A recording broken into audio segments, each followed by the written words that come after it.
नमस्कार दोस्तों। हम लोगों ने जो इन दिनों आभासी टूर कर रहे हैं ट्रेवलर्स के वीडियो के माध्यम से यूट्यूब पर, तो हमने पहले चर्चा की थी और घूमे भी थे, ज्वालामुखियों की ओर गए और दूसरे पर्वतों की सैर की, ट्रैकिंग के वीडियो देखे।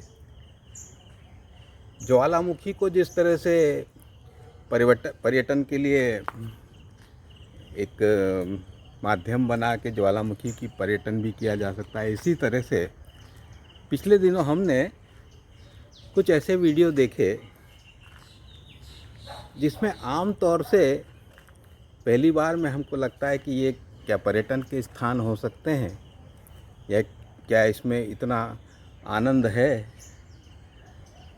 ये नए तरह के पर्यटन तो नहीं कहे जा सकते, बल्कि कई बार तो कुछ लोग आरोप भी लगाते हैं कि इस तरह से जिन जगहों पे पर्यटक जाते हैं, ये पर्यटन स्थल जो हैं, ये पर्यटन स्थल तो हो नहीं सकते, लेकिन ये वहाँ की दुर्दशा के बारे में ज़्यादा जानकारी देते हैं, बताते हैं।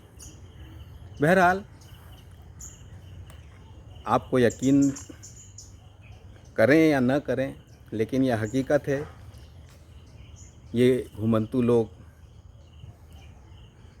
झुग्गी झोपड़ियों के जो जंगल होते हैं, जंगल कहें क्या, वहाँ तो जीवन होता है, लेकिन इस विश्व में ऐसी अनेक बस्तियां हैं जहाँ पे मुख्य धारा से हटकर कई झुग्गी झोपड़ियाँ हैं, मलिन बस्तियां हैं जिसमें लोग निवास करते हैं, वहाँ धंधा करते हैं। उन क्षेत्रों में भी पर्यटकों का बहुत लगाव होता है, उनका आकर्षण होता है, वे वहाँ जाना चाहते हैं। और आपको ताज्जुब होगा कि झुग्गी बस्तियों, मलिन बस्तियों में पर्यटन का एक समय, एक क्रम पिछले दिनों ये क्षेत्र 10वें क्रमांक पे, 10वें नंबर पे इनको स्वीकार किया गया है। तो ये हमने भी बहुत सारे ऐसे वीडियो देखे जिसमें झुग्गी झोपड़ियों में, झुग्गी बस्तियों में, विश्व की बड़ी बड़ी झुग्गी बस्तियों में, मलिन बस्तियों में, स्लम्स में लोगों ने, इन पर्यटकों ने यात्रा की। हाल ही में हमने नोमैडिक टूर के जो इंडियन ब्लॉगर हैं, हमें बहुत पसंद थे, तोर वशु ने ब्राज़ील के रियो द जेनेरो, जिसको राज्य है, उसमें जो रियो उसकी राजधानी है, उसमें जो सबसे बड़ी मलिन बस्ती है या स्लम कहें, फावेला, उस फावेला स्थान क्या कहें, उसको एक संस्कृति की तरह भी देखा जा रहा है। जो घनी बस्तियों में निवास करते हैं, वहाँ एक अलग संस्कृति होती है। वहाँ हम तोर वशु के साथ पिछले दिनों उनके कुछ वीडियो देखे हमने, और वो ब्राज़ील की। अब यहाँ मैं ब्राज़ील का बता दूं कि अमेरिका का, लैटिन अमेरिका, दक्षिण अमेरिका का ये सबसे बड़ा देश है। ब्राज़ील वैसे पूरी दुनिया का 5वां सबसे बड़ा देश है। इससे बड़े सबसे पहला रूस, बहुत से लोगों को आपको पता होगा, रूस, कनाडा, चीन, यूएसए, और उसके बाद ब्राज़ील, ये 5वां सबसे बड़ा देश है। यहाँ पहले पुर्तगाली लोगों का साम्राज्य था। तो इसका अर्थ, रियो द जेनेरो का अर्थ पुर्तगाली भाषा में होता है जनवरी की नदी। ये मैंने पढ़ा, जानकारी ली। तो ये रियो क्षेत्र जो है बहुत खूबसूरत है, बहुत सुंदर है। और यहाँ पर विश्व के जो आधुनिक 7 आश्चर्य हैं, उनमें से एक जो ईसा मसीह की मूर्ति है, कारकोवाड़ो पर्वत के टॉप पर है। बहुत विशाल मूर्ति है जो इस क्षेत्र के बड़े दूर दूर से वो दिखाई देती है, तो वो उसके लिए भी प्रसिद्ध है। इतने खूबसूरत रियो में इसके लिए तो जाना ही जाता है, लेकिन ये अपनी मलीन बस्ती फावेला समाज, वो जो फावेला बस्ती है उसके लिए भी जाना जाता है। ये बहुत विशाल बस्ती है और इसका विकास भी यहाँ कुछ नहीं था, लेकिन धीरे धीरे धीरे धीरे इसमें बसावट होती गई। और जो हमारा नॉमेडिक टूर के तोर वशु हैं, जब वो इसमें जाते हैं पर्यटन की तरह देखते हैं, तो उनका एक गाइड भी होता है। यहाँ बगैर किसी को साथ लिए जाना भी नहीं चाहिए। और वो ऐसी ऐसी गलियों में जहाँ सूर्य की किरणें भी नहीं पहुँचती हैं, घना अंधेरा होता है, तारों के जाल बिछे होते हैं, बिजली के तारों के, बड़ी अवैध बस्ती कहें इसको। बहुत से घर और बहुत से लोगों के नाम तो सरकारी कागज़ों तक में नहीं हैं। ये सब उनके वीडियो को देखते हुए हमें पता चला। तो ये बस्तियां हैं और इन बस्तियों में लोग पर्यटन की दृष्टि भी जाते हैं। बहुत सावधानी से जाना पड़ता है। इसमें मोबाइल तक छीनने के खतरे होते हैं। इसके कुछ सकारात्मक पक्ष भी हैं, नकारात्मक पक्ष भी हैं, लेकिन नकारात्मक ये है कि यहाँ अपराध भी सबसे ज़्यादा है। और रियो अपनी सुंदरता के बावजूद दुनिया में हिंसात्मक गतिविधियों के लिए भी बहुत जाना जाता है। तो पिछले दिनों हमने तोर वशु जी के साथ फावेला क्षेत्र की, फावेला समाज के लोगों के बीच, उनके बीच हम गए और हमने देखा। तो हमें ये देखते हुए लगा कि कुछ बातें झुग्गी झोपड़ी से संबंधित, इन मलिन बस्तियों से संबंधित हम आगे करें। तो भारत में, हमारे भारत की सबसे बड़ी जो घनी बस्ती है, जो मुंबई की धारावी क्षेत्र है, वहाँ भी हमने कई पर्यटकों को झुग्गी बस्ती पर्यटन के लिहाज से भी जाते देखा। जो मुंबई जाते हैं वो धारावी ज़रूर जाते हैं। वो तो सबसे बड़ी ऐसी बस्ती है। इसके बारे में तो आप सभी बहुत अच्छे से जानते भी होंगे। तो हम कुछ बातें इस संदर्भ में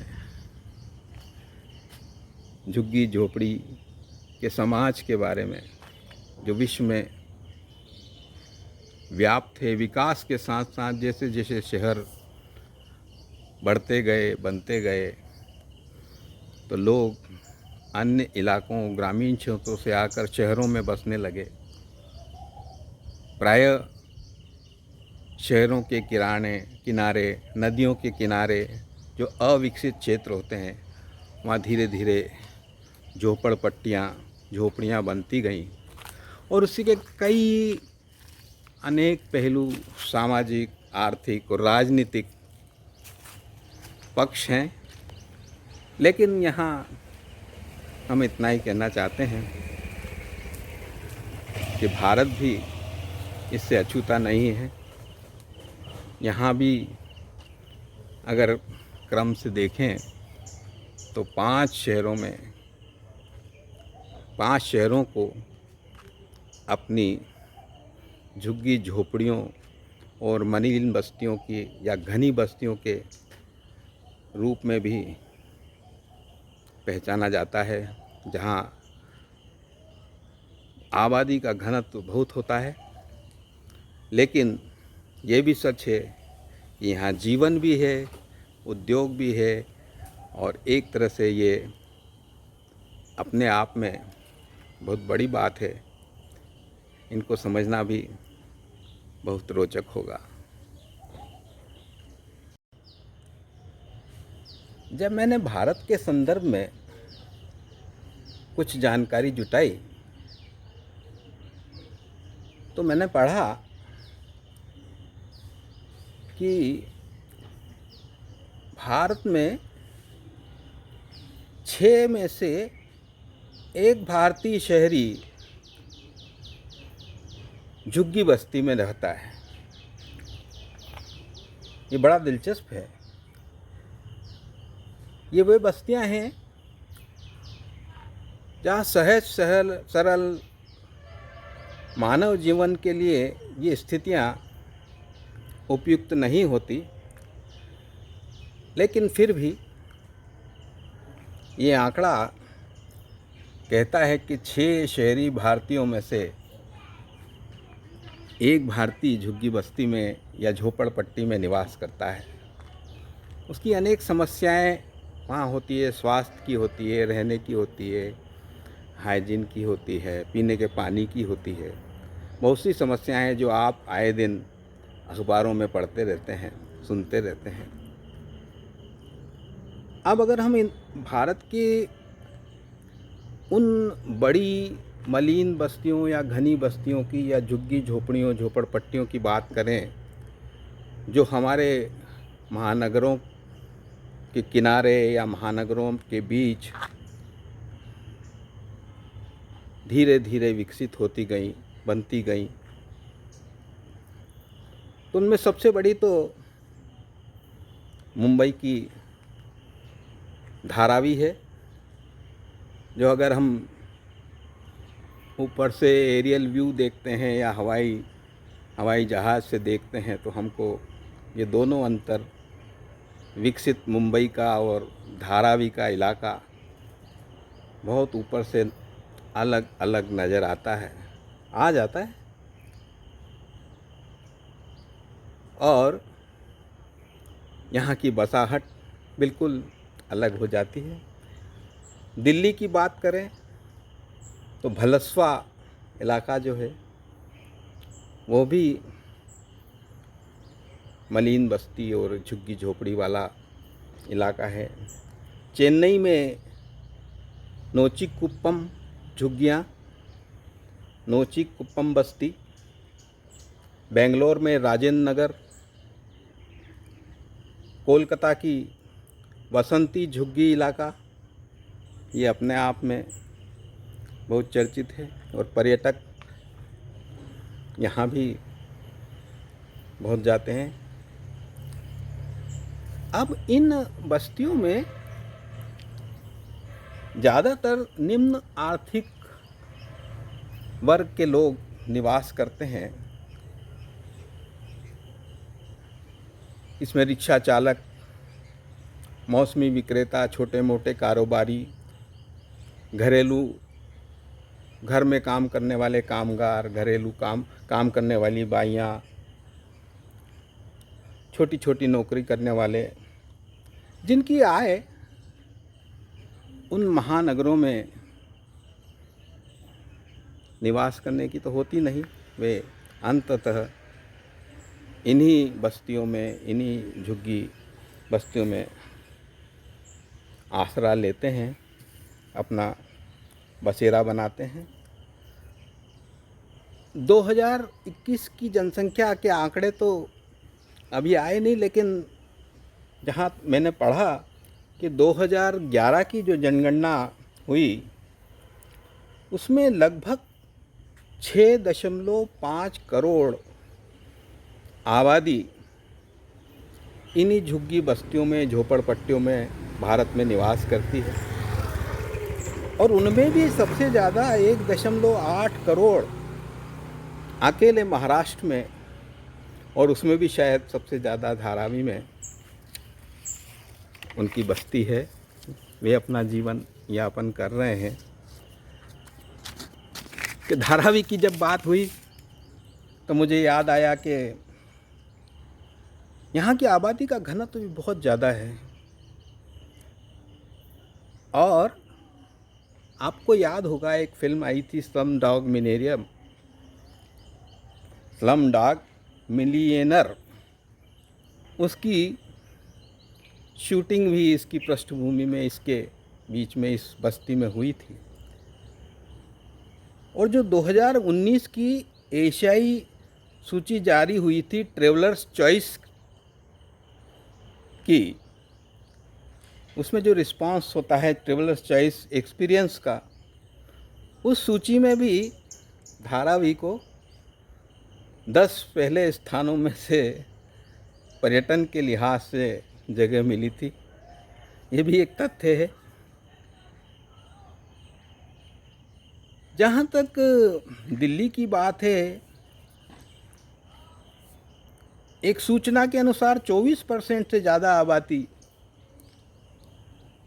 झुग्गियों और झोपड़पट्टियों जैसी बस्तियों में निवास करती है यमुना किनारे। यमुना किनारे भी ये बस्तियां हैं। और जैसा आप जानते हैं, बहुत सी बार आपने सुना है, कचरे के बड़े बड़े पहाड़ भी निर्मित हुए हैं दिल्ली में, और हमेशा उसकी चर्चा होती रहती है। हालांकि उसका सौंदर्यीकरण का काम भी जारी है। यह भी हमने वीडियो आदि में ही, समाचारों में ही देखा है, स्वयं तो वहाँ जाकर नहीं देखा। और ये हमेशा विवादों में बनी रहती है और इस पे सत्ताओं के खेल भी होते रहते हैं, ये भी देखे। बहरहाल हमको लगा कि ये विषय भी पर्यटकों को आकर्षित करता है। झुग्गी झोपड़ी झोपड़पट्टियों में जाकर इनको देखना, इनके जीवन को समझना। हालांकि अब सरकारें इस ओर भी विकास के अपने कदम बढ़ा रही हैं धीरे धीरे, लेकिन ये सब कब तक हो पाता है, हम सबको देखना ही है। तो हम तो चाहते ही हैं, चाहे वो किसी भी देश का कोई भी नागरिक हो, उसको मनुष्य होने का, मनुष्य को जो सुविधाएं, प्राथमिक सुविधाएं मिलना चाहिए, वो मिलती रहे, ये उसको हक होता है। सरकार कोई भी हो, तो हम अपनी शुभकामनाएं और कामना ही कर सकते हैं। ये सब जल्दी हो, जितनी जल्दी होगा उतना अच्छा होगा। बहरहाल आज हमें इतना ही कहना था। बहुत बहुत धन्यवाद। हमारे YouTube चैनल पर आप आते रहिए, देखिएगा, हम वहाँ बहुत कुछ और भी कुछ कहते हैं। हो सके तो लाइक, शेयर और कमेंट भी करिएगा। बहुत बहुत धन्यवाद।